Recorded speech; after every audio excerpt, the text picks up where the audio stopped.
Hey, I'm with Gary Carlson on the Clearwater. He's doing his bottom hand drill, which if you pin your elbow to your rib cage, you're forced to use your shift your weight. Bottom hand. He's shifting his weight. Okay, Gary, tell me exactly what you're doing. I'm doing a two-hand overhead back and forward cast with a two-handed 15-foot rod, and the purpose is to emphasize the power comes from the bottom hand and that the upper hand is just a fulcrum. This being the fulcrum here. Where it balances? Yeah. Okay.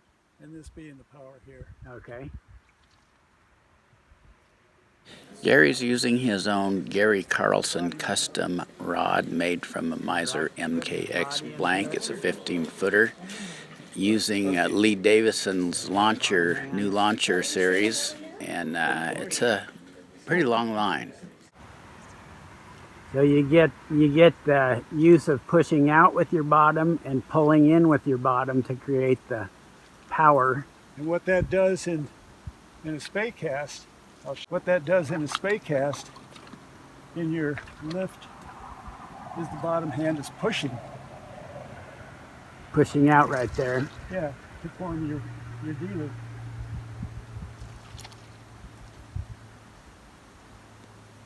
When I'm pushing with the bottom hand, now pull.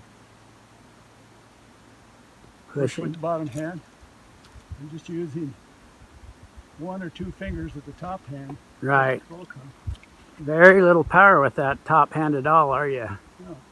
It's all bottom hand. I'll do it just with one finger.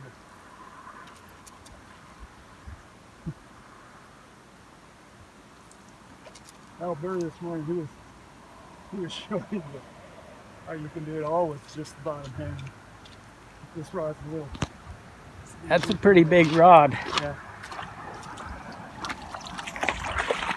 What I use for my lift is I curl both biceps. Right. In this position. Then all I have to do is rotate. I haven't changed anything except rotating. And now I bring my elbows up. They're in the same position basically. Right. As the way we started. So it's here.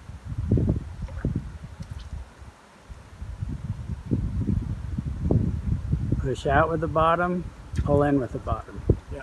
Right? Yep. Very nice.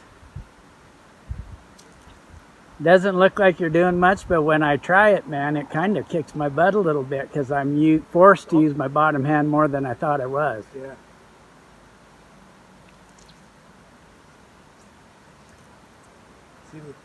See the connection? Yeah.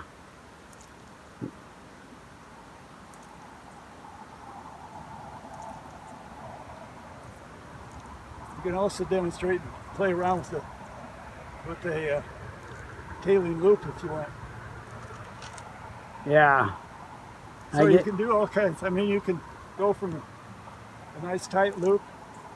You can open it up to see what the top hand does for you. And why it's clicking the water there. Right, that's the other thing that was hard for me, is to not allow it to tip to touching the water on the coming back, you know, how I was struggling with that. Yeah. And stay in the boxes they were talking about this morning.